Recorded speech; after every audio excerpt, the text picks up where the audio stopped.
ನಮಸ್ತೆ, ನನ್ನ ಹೆಸರು ಅಬ್ಬಾಸ್ ಅಂತೇಳಿ. ನಾನು ವಿಪ್ಪನ್ಪೇಟೆಯಿಂದ ಬರ್ತೀನಿ. ನಾನು ಇಲ್ಲಿ ನಂಜಪ್ಪ ಲೈಫ್ ಕೇರಲ್ಲಿ ಓಪನ್ ಹಾರ್ಟ್ ಸರ್ಜರಿಗೆ ಬಂದಿದ್ದೆ. ಡಾಕ್ಟ್ರನ್ನ ಕನ್ಸಲ್ಟ್ ಆದೆ. ಡಾಕ್ಟರ್ ನರೇಂದ್ರ ಜಿ ನಿಶಾನಿ ಮಠ್ ಅವರಿಗೆ. ಅವರು ತುಂಬ ಅಡ್ವೈಸ್ ಮಾಡಿದ್ರು, ನನಗೆ ತುಂಬ ಚೆನ್ನಾಗಿ ಮಾತಾಡಿದ್ರು. ಅದು ಅಲ್ಲದೆ ನನಗೆ ಆಪ್ರೇಷನಿಗೆ ಮುಂದೆ ಹೆದರಿಕೆ ಇತ್ತು, ನನಗೆ ಏನಾಗುತ್ತೇನೋ ಅಂತ ತಿಳ್ಕೊಂಡು. ಆ ಹೆದರಿಕೆನ ನಿಶಾನಿ ಮಠ್ ಅವರು ನನಗೆ ಹೋಗಲಾಡಿಸಿದ್ರು.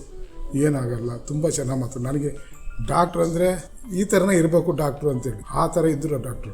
ನನಗೆ ತುಂಬ ಖುಷಿ. ನಾನು ಬೇಡ ಅಂತಲೇ ಬಂದನು. ಅವರು ನೋಡಿದ ಮೇಲೆ ನನಗೆ ಡಾಕ್ಟ್ರು ಇವರೇ ಡಾಕ್ಟ್ರು, ಇವ್ರ ಹತ್ರನೇ ಆಪ್ರೇಷನ್ ಮಾಡಿಸ್ಬೇಕು ಅಂತ ನನಗೆ ಮನಸ್ಸಾಯಿತು. ಆಮೇಲೆ ಮತ್ತೆ ಡಾಕ್ಟ್ರು ಅಡ್ವೈಸ್ ಮಾಡಿದ್ರು. ಅನೆಸ್ಥೇಷಿಯಾ ಡಾಕ್ಟ್ರ್ ಹರೀಶ್ ಅಂತೇಳಿ, ಎಪಿಡೇಮಿಯಾ ಅನೆಸ್ಥೇಷಿಯಾ ಅಂತೇಳಿ ಅದ್ರ ಬಗ್ಗೆ ಅಡ್ವೈಸ್ ಮಾಡಿದ್ರು. ಅವರು ನಿಮಗೆ 60 ಮೊದಲೇ ಈ ಆಪ್ರೇಷನ್ ಇದು ಹಾಕಲಿಲ್ಲ ಅಂತ ಹೇಳಿದ್ರೆ 60% ನಿಮಗೆ ನೋವು ಕಮ್ಮಿ ಆಗುತ್ತೆ ಅಂತ ತಿಳ್ಕೊಂಡು. ಆಮೇಲೆ ನಾನೇನು ಮಾಡಿದೆ, ಹಾಕ್ಸ್ಬೇಕು ಬೇಡೋ ಅನ್ನೋಂಥ ಇದ್ರ ಬಗ್ಗೆ ಸ್ವಲ್ಪ ಗೊಂದಲದಲ್ಲಿ ಉಂಟಾದೆ. ನಮ್ಮ ಫ್ಯಾಮಿಲಿಯಲ್ಲಿ ಒಂಚೂರು ಡಿಸ್ಕಸ್ ಮಾಡಿದಾಗ ಅವರೆಲ್ಲ ಹೇಳಿದ್ರು ಮಾಡಿಸಿ ತೊಂದರೆ ಇಲ್ಲ ಅಂತೇಳಿ. ನಾನು ಮಾಡಿಸಿದ ಮೇಲೆ ಗೊತ್ತಾಯ್ತು ನನಗೆ.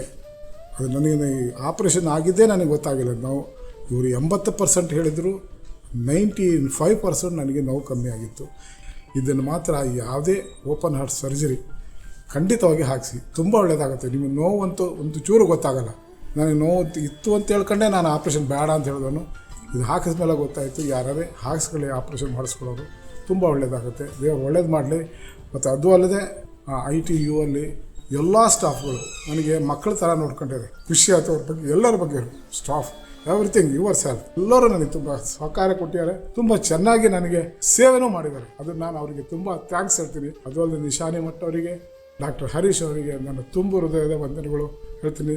ಇದನ್ನು ಹಾಕಿಸಿ, ದಯವಿಟ್ಟು ಹಾಕಿಸಿ. ಯಾರೇ ಆಗಲಿ ಓಪನ್ ಹಾರ್ಟ್ ಸರ್ಜರಿ ಮಾಡೋರು ಈ ಹರೀಶ್ ಅವರ ಮಾತು ಕೇಳಿ ಒಳ್ಳೆ ಮಾತಾಡ್ತಾರೆ, ಒಳ್ಳೆ ಅಡ್ವೈಸ್ ಮಾಡ್ತಾರೆ. ತುಂಬ ತುಂಬ ತುಂಬ ತುಂಬ ಧನ್ಯವಾದಗಳು ಅವರಿಗೆ.